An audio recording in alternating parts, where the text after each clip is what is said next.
Hello, I'm Helen. I'm in my early 60s now, a retired nurse living here in Manchester. If you're watching this, maybe you know what it feels like to have a silence settle over your life. One you didn't choose, one that feels heavier than any noise. For years, my world felt muted. Color drained out of it, leaving shades of gray. It started in a way with a missed flight, something so seemingly small, yet it carved a chasm between me and the person who mattered most. My son, Mark. We hadn't spoken properly in years, not since the silence descended, thick and suffocating. I lived with the ache of it, a constant, dull pain beneath my ribs. You build a life, you pour everything you have, your love, your time, your very essence, into raising a child, shaping them, guiding them, and then, one day, they are just gone. Not physically, not at first, but emotionally, connections severed. You search for reasons, for fault lines, for the moment you went wrong, twisting yourself into knots, trying to understand a pain that feels fundamentally unnatural. A mother's love, they say, is unconditional. But what happens when that love is met with indifference, or worse, exploitation? I'd resigned myself to it, or so I told myself. Accepted the quiet evenings, the unshared milestones, the future I'd pictured replaced by an empty canvas. It hurt, every single day, but I carried it, like so many women carry burdens the world never sees, burdens woven from care and sacrifice. Then, one rainy Tuesday afternoon, he showed up. Just appeared on my doorstep after years of silence, a stranger with my son's face. And he was holding something. Something ordinary, a simple document folder. But the moment I saw it, really saw it, my knees went weak. It wasn't just paper, it was proof. Proof of a betrayal so deep, so fundamental, that it stripped away the last vestiges of hope I'd secretly clung to. It wasn't just about the missed flight anymore. It was about everything. Everything I'd given, everything I'd lost, laid bare in his hands. It's a long story, one filled with the kind of quiet hurt that festers.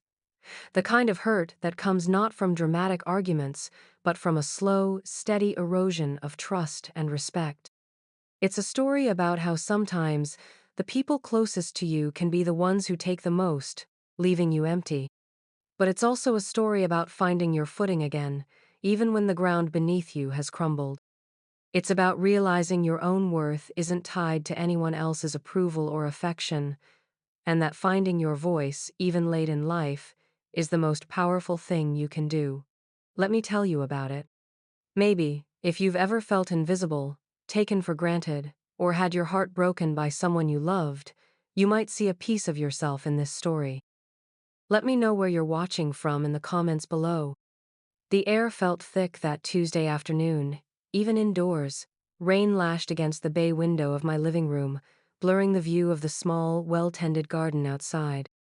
It was a sound I usually found comforting, a familiar Manchester rhythm. But that day, it was just noise, a dull backdrop to the sudden, sharp sound of the doorbell. I wasn't expecting anyone. My life had become a quiet routine, predictable and solitary since retirement. Friends called or visited by arrangement. No one just dropped by anymore, especially not him. I froze for a second, my hand hovering over the teacup I'd been holding. My heart, usually a steady drumbeat, stuttered. It couldn't be. Not after 3 years of silence. 3 years of unanswered calls, ignored texts, returned letters. 3 years since the last time I'd seen his face, tense and angry, before he'd walked away from the hospital car park that awful day. Slowly, cautiously, I walked towards the front door.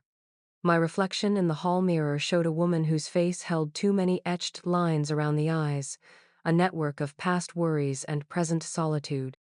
My gray hair, once meticulously dyed, was now its natural shade.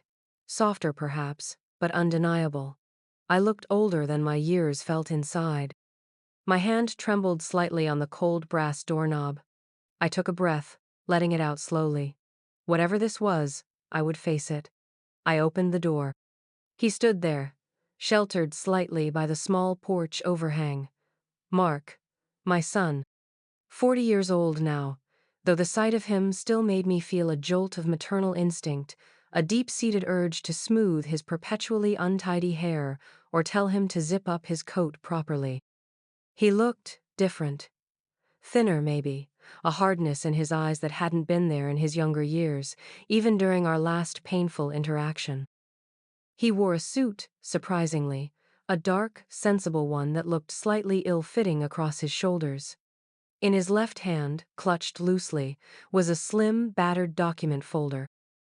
"Mum," he said, his voice flat, devoid of warmth or apology. It was the sound of a stranger acknowledging a distant relative out of obligation. My carefully constructed composure fractured. "Mark," I whispered, the name foreign on my tongue after so long. Tears pricked at my eyes instantly, an unwelcome, involuntary response. I blinked them back fiercely. Not now, not here.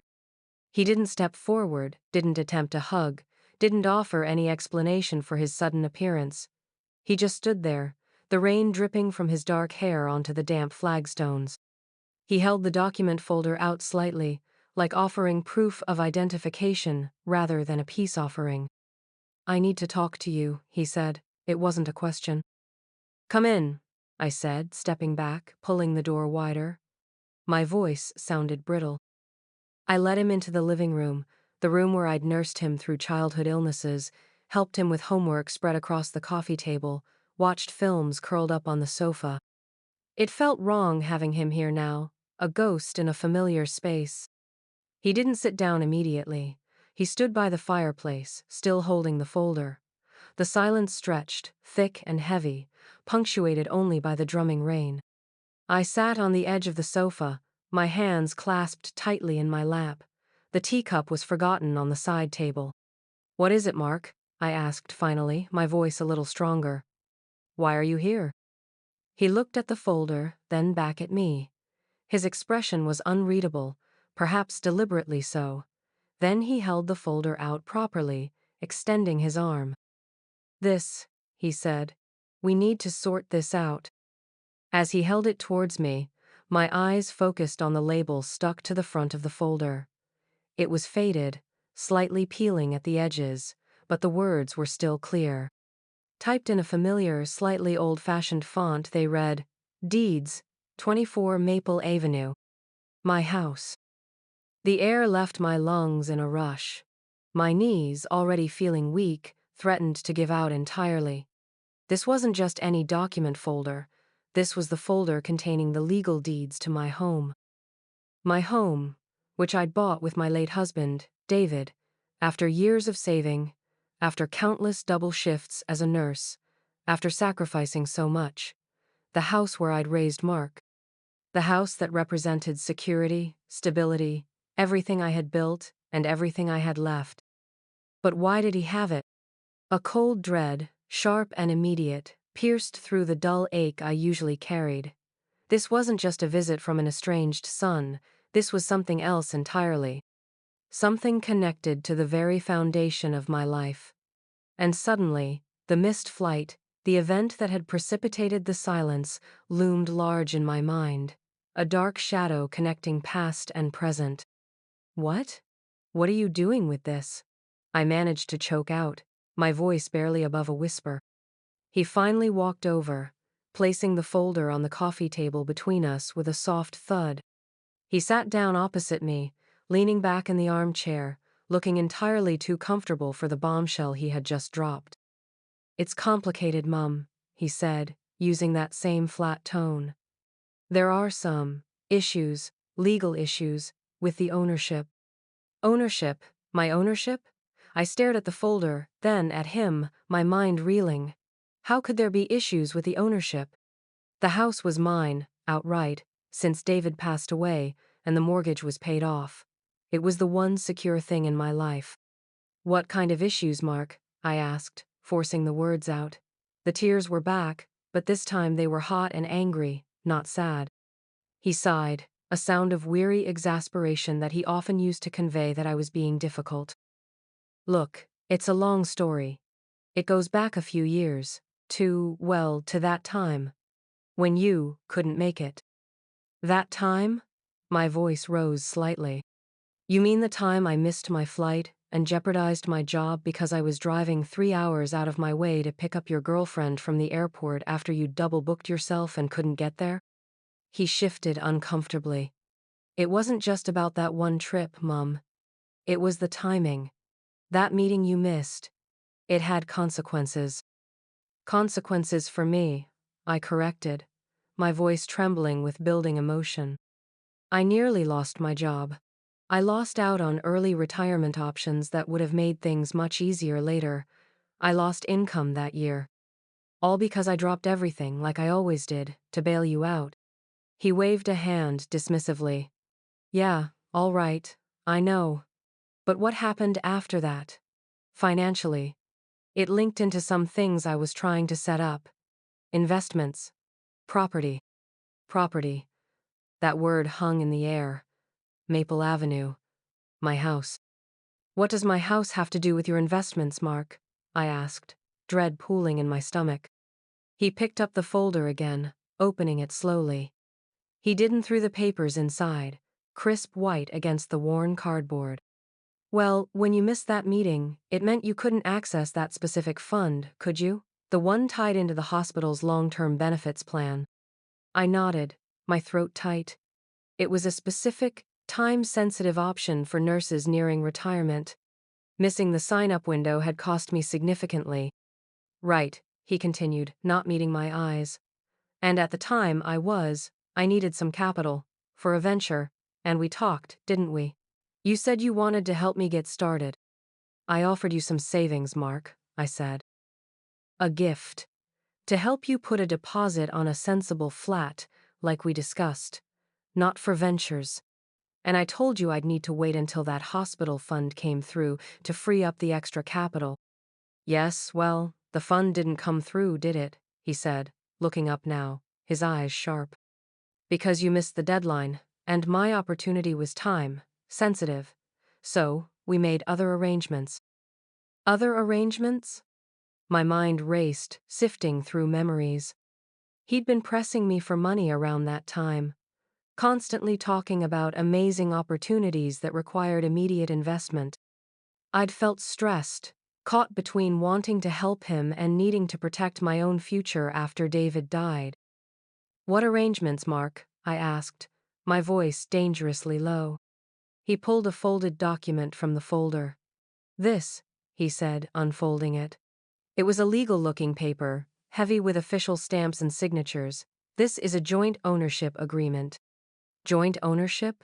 My breath hitched. Joint ownership of what? He placed the document on the coffee table, sliding it towards me. My name was there, printed clearly, Helen Martha Smith. And beneath it, his name, Mark David Smith. And next to the names, the address, 24 Maple Avenue. This house, Mum, he said. We signed this 3 years ago. You agreed to transfer 50% ownership to me, as security, against the capital I needed to raise when you couldn't access your fund. I stared at the paper, my eyes scanning the legal jargon, the clauses I didn't understand, the signatures at the bottom. My signature. It looked like mine. But, joint ownership? Transferring half my house? It couldn't be right. It felt like a nightmare. No, I whispered. No, I didn't. I would never. Mark, this house is everything. It's my security, my home. You did, Mum, he insisted, his voice firm now, edged with impatience. We went to that solicitor's office, remember? The one near the Civic Center. You signed it. We both did. Memory flickered. A solicitor's office? Yes, there had been a day, shortly after the missed flight disaster, when Mark had rushed me to see someone. He'd said it was about sorting out some paperwork related to the loan he needed, something about collateral and guarantees. He'd talked so fast, using terms I didn't understand, assuring me it was just a formality, a temporary measure, nothing to worry my head about. I'd been exhausted, still reeling from the fallout at the hospital, worried sick about him and his financial woes. I'd trusted him. He was my son. You said it was a temporary guarantee, I said, my voice shaking. You said it was just so the bank would give you the loan. You promised you'd sort it out as soon as your venture paid off. And it was, he said, leaning back again, crossing his arms. At the time, but things changed. The venture didn't pan out, and the agreement is legally binding, Mum. It states that I own 50% of the property. 50%, half of my home. The house David and I had built our lives in. The house I saw as my sanctuary, my protection in retirement. Half of it, signed over to my son under duress, disguised as a favor, exploiting my love and my current vulnerability. The full weight of it crashed down on me. He hadn't just taken my time, my effort, my jeopardized job. He had taken a part of my future, my security, my home. And he had done it deceptively, hiding the true nature of the transaction behind hurried words and false promises. The pain of the missed flight, the betrayal of him walking away, the years of silence, it all crystallized in that moment, revealed not as carelessness or misunderstanding, but as calculated manipulation. He hadn't just been absent, he had been waiting for the right moment to leverage what he had taken. You lied to me, I said, the words low and raw. I explained the situation, he countered, his voice hardening. You were there, you signed the document.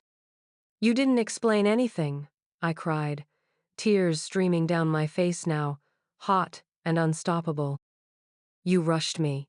You used legal terms I didn't understand. You told me it was temporary. You took advantage of me, Mark. When I was at my lowest, you took advantage of your own mother.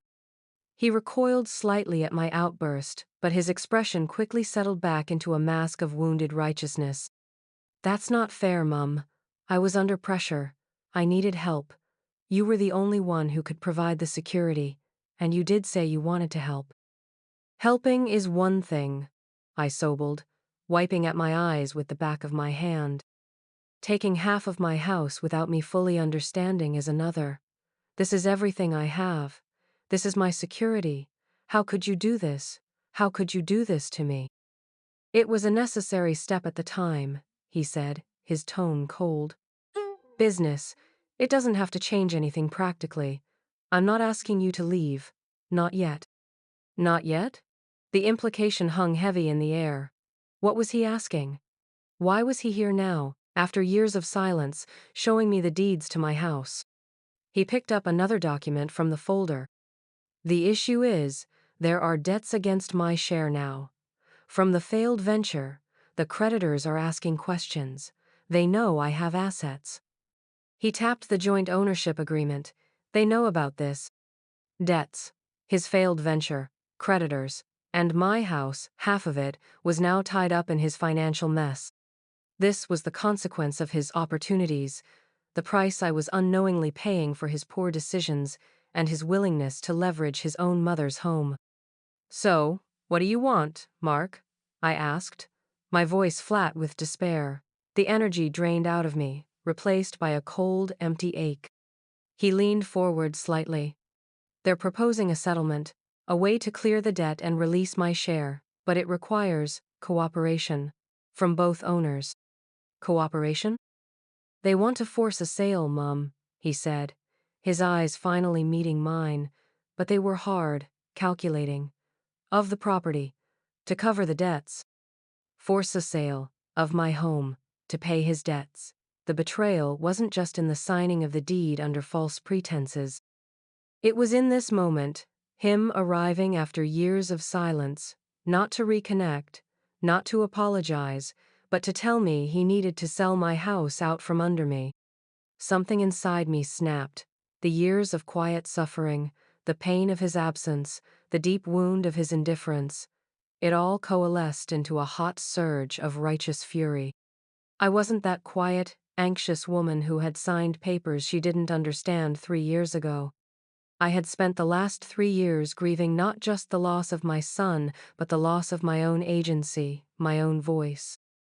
And in that grief, in that enforced solitude, I had started to find a strength I hadn't known I possessed. I stood up, my hands gripping the back of the sofa for support. My legs were shaking, but my voice, when it came, was steady, clear, and cold. You listen to me, Mark, I said, looking down at him. His expression flickered with surprise at my tone. You walked away from me. You chose not to speak to me for 3 years. You left me to carry the pain of your absence alone.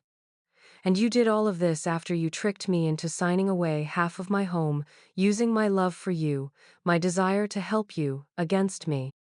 He opened his mouth to interrupt, but I cut him off. No, I said firmly. You don't get to interrupt. You came here, unannounced, after years of silence, not to see how I was, not to say you were sorry, but to tell me you're going to sell my house because of your debts, because of your failures. Debts incurred on the back of exploiting your own mother. My voice gained power as I spoke, the words flowing, carrying the weight of years of unspoken hurt. You talk about cooperation? I scoffed, a bitter, ironic sound. You've never cooperated with me, Mark. You've taken. You've taken my time, my energy, my worry, my money, my peace of mind. You've taken my unseen labor, all those times I dropped everything, canceled plans, stayed up worrying, drove miles out of my way, just because you needed something. And now you want to take my home. He stood up too, his face flushed with anger. That's not fair. I was in trouble. And what about my trouble? I challenged. What about the trouble you caused me? The fear? The uncertainty? The sheer, gut-wrenching pain of having my own son treat me like a resource to be used and discarded? I gestured towards the folder on the table. This document. It's not just paper about a house, Mark. It's proof. Proof of exactly who you are. And proof of how blind I was, how desperately I wanted to believe you were someone you weren't. He took a step towards me, his hands clenched. Don't talk to me like that, Mum. Oh, I'll talk to you however I like, I said, standing taller, feeling a strange, exhilarating surge of power. Because for the first time in a very long time, I am not afraid of losing you. You left, Mark. You already left. What do I have left to lose? My house, apparently. But I won't lose it because I'm silent. I won't lose it because I'm afraid of upsetting you. I walked around the coffee table, picking up the joint ownership document. I looked at my signature, then at his.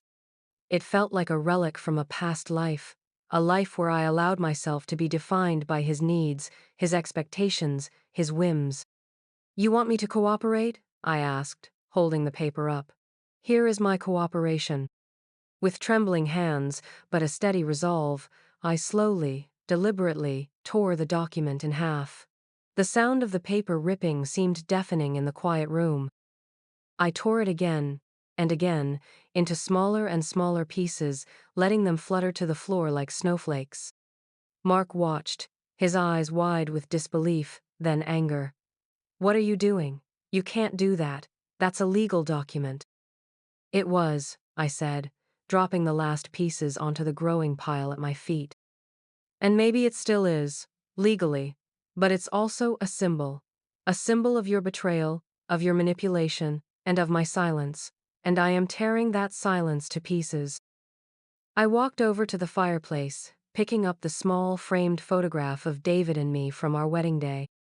I held it for a moment, drawing strength from the memory of a love that was simple, true, and unconditional. Then I turned back to Mark. You said you needed to sort this out? I asked, my voice firm, devoid of the earlier tears. Yes, we do. But not on your terms, not by selling my home to pay your debts. You got yourself into this mess, Mark. You fix it. How can I fix it? He exploded. The creditors will force a sale anyway if you don't cooperate. They'll take their 50%. Let them, I said, a chilling calm settling over me.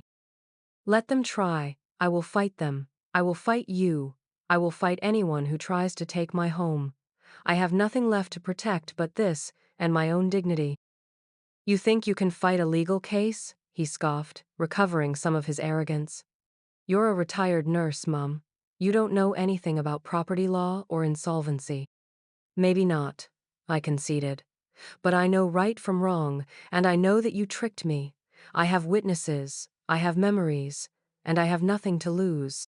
I will tell anyone who will listen exactly what you did, how you used me, how you exploited your own mother." He paled slightly. The threat of exposure, of his actions being brought into the light, seemed to hit him more than my emotional pain. "You wouldn't," he said, his voice low. "Wouldn't I?" I challenged, raising an eyebrow. The quiet, people-pleasing mother he had known was gone, replaced by someone hardened by his own actions. "Try me, Mark. Push me on this, and you will see exactly what I'm capable of. I spent my life caring for others, putting everyone else first. Now, for the first time, I am putting myself first, and protecting what is mine."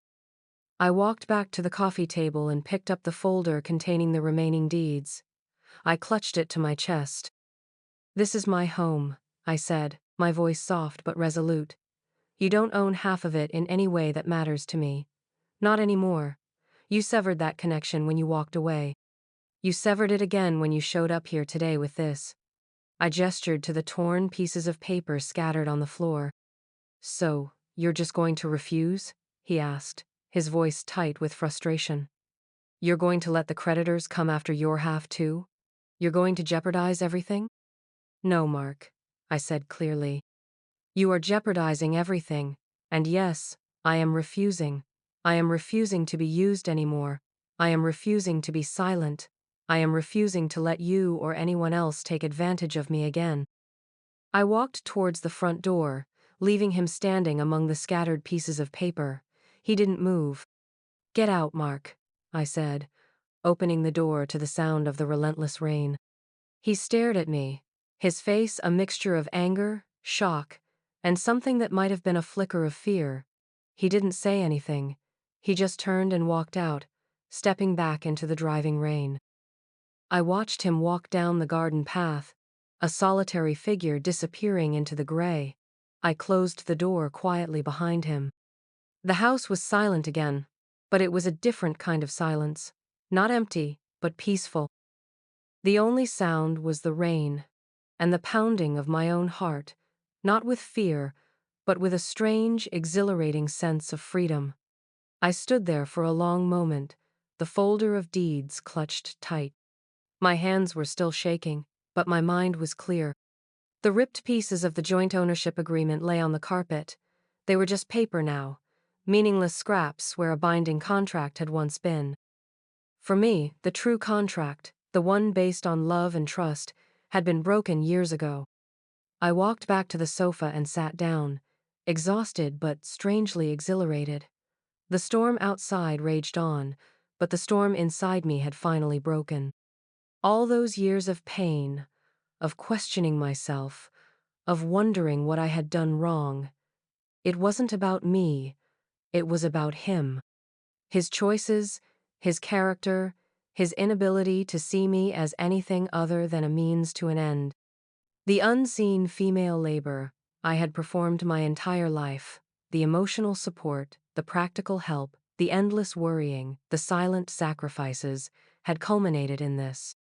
A demand for my home, the ultimate price for a lifetime of unpaid care.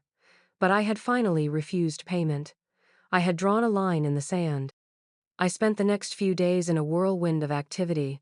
I found a local solicitor who specialized in property disputes and family law. Telling my story to a stranger felt strange at first, laying bare the painful details of my relationship with my son, the deceptive signing of the document, the years of silence, his sudden reappearance and demand. But the solicitor listened with a calm, professional air, asking pertinent questions, outlining my options. It wasn't going to be easy, she warned me. A signed legal document, even one signed under duress, was a significant hurdle.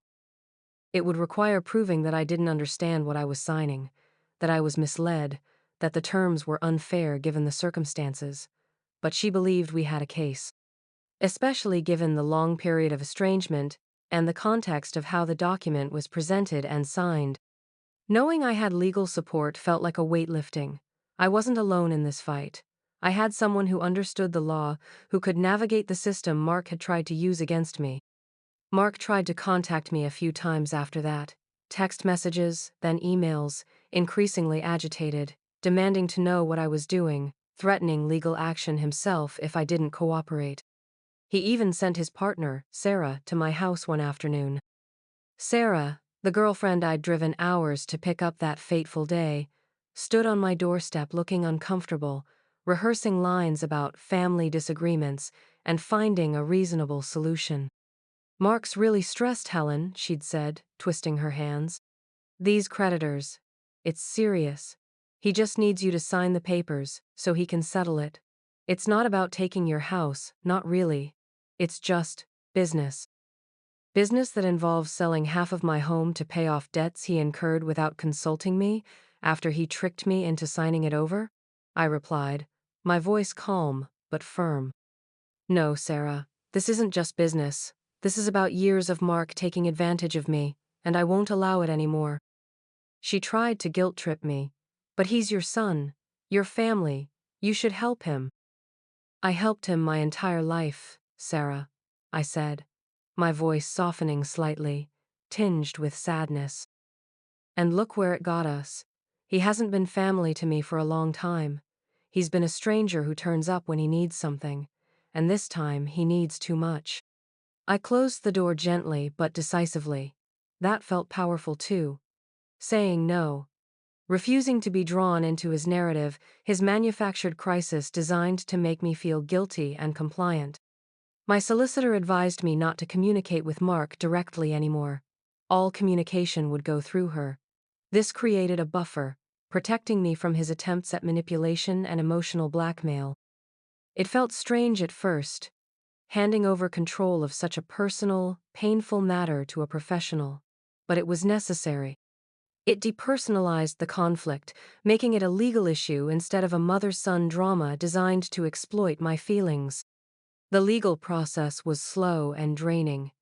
There were letters back and forth, negotiations, threats of court action. Mark, it turned out, had indeed been less than transparent about the joint ownership agreement to the original solicitor, portraying it as a straightforward asset transfer rather than a conditional security against a personal loan. My solicitor was confident we could demonstrate undue influence and lack of full disclosure. The torn pieces of paper, while not legally nullifying the deed on their own, served as a powerful visual testament to my immediate repudiation of the agreement the moment I understood its true nature. Throughout this period, I focused on rebuilding my own life. Retirement had been quiet, perhaps too quiet, before Mark's reappearance. Now, facing this challenge, I found a new sense of purpose. I started volunteering at the local library, something I'd always wanted to do. I joined a walking group, exploring the trails around the city and beyond. I reconnected with old friends, hesitantly at first, then with growing confidence as I found myself able to talk about what was happening, not just the legal battle, but the deeper pain of the betrayal. Their support, their quiet validation of my feelings, was invaluable. I realized how much of my identity had been wrapped up in being Mark's mother, in the hope of a close relationship that never truly materialized in adulthood. Now, forced to confront the reality of our dynamic, I was discovering who Helen was, independent of that role. Helen, the retired nurse. Helen, the avid reader and walker. Helen, the woman who could stand up for herself. The court date loomed.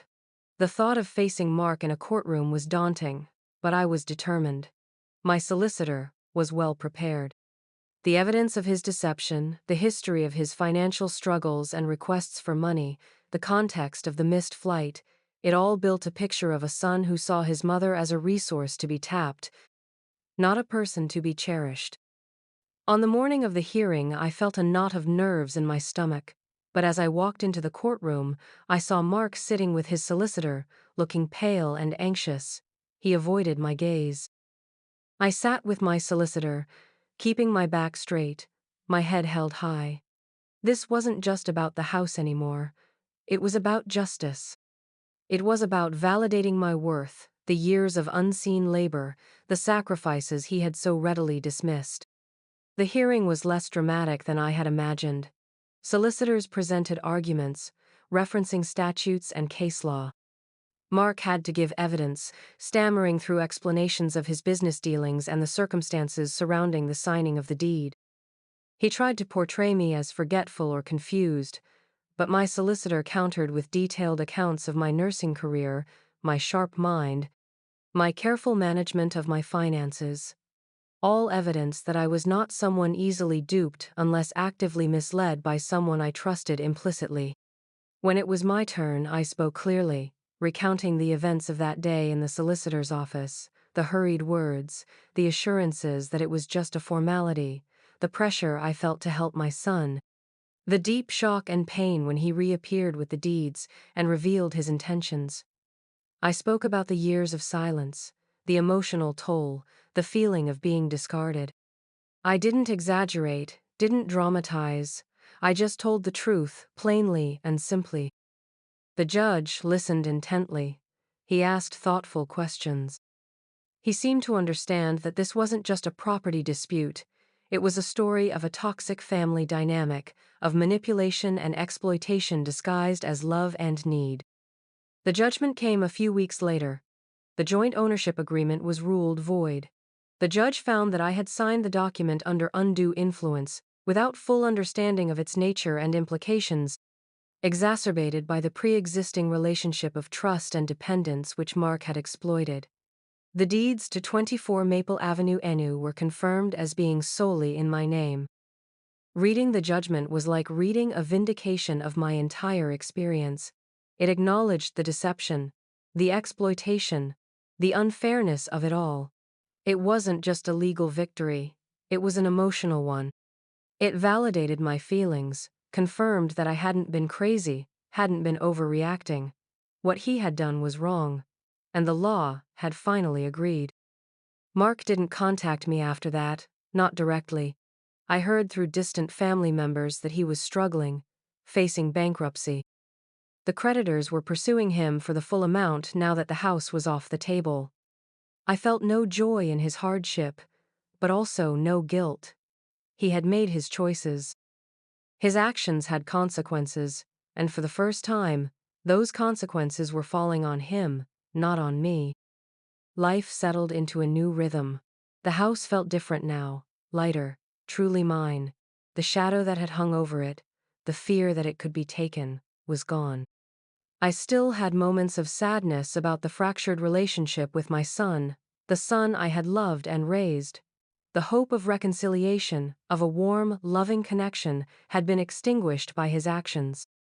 But in its place, a new feeling had grown: peace. Peace, and a quiet strength. I was no longer waiting for him to call, no longer adjusting my life around the possibility of his return. My time was my own. My home was my own. My future was my own. I continued volunteering at the library, finding immense satisfaction in helping others, sharing my love of books. The walking group became a source of friendship and shared laughter. I started painting again, something I hadn't done since David died, discovering a creative outlet for emotions I'd kept bottled up for too long. The unseen labor of my past had been taken for granted, but the seen labor of building my new life, brick by brick, felt incredibly rewarding. I wasn't defined by being a mother who had been hurt, but by being a woman who had survived, who had fought, and who had won back her life. Sometimes, I'd sit in the living room, looking out at the garden, and remember the day Mark came with the deeds. The fear, the pain, the sudden surge of fury, the tearing of the paper. It felt like a lifetime ago. That woman, trembling but defiant, had been born in that moment. She was still here, stronger now, rooted in the certainty of her own worth. The house felt full, not with people, but with my own presence, my own history, my own hard-won peace. It was more than just bricks and mortar. It was a testament to resilience, a monument to boundaries finally set and held. The scar of the betrayal would always be there, a reminder of the fragility of trust and the cost of unconditional love when it's not reciprocated. But it no longer defined me. It was just a part of my story, a difficult chapter that had led me to where I was now, standing tall, alone perhaps, but entirely, unequivocally, myself. And that, I realized, was more valuable than any amount of money, more secure than any deed. My self-worth was not up for negotiation. My peace was not for sale. My home was finally, truly, mine. So, here I am. This is me now, Helen, retired nurse from Manchester. A woman who learned, later than she expected, that the most important person to take care of is yourself. It was a long road to get here, years of quiet pain and doubt, culminating in a confrontation I never imagined I'd have. But facing that betrayal, standing up for myself, reclaiming what was mine, it changed everything. I'm not the same woman who opened that door that rainy Tuesday. I'm stronger, clearer, and I know my own mind, and my own worth, in a way I never did before. If you're going through something similar, feeling unseen, taken for granted, or hurt by someone you love, know this. Your feelings are valid. You are not alone. And you have the right to set boundaries, to protect yourself, and to say no, even when it feels terrifying. It might be the hardest thing you ever do, but it might also be the most important. Finding your voice, especially after years of silence, is powerful. Reclaiming your life, piece by piece, is possible. And peace? Real peace comes from within, from knowing you stood up for yourself, that you honored your own truth. Thank you for listening to my story. If it resonated with you, please give this video a like, and consider subscribing to my channel. I'd love to hear your thoughts in the comments below. Have you ever had to set a difficult boundary with a loved one? What did you learn from the experience? Let's share and support each other. Remember, your story matters too. Take care, and know you are stronger than you think.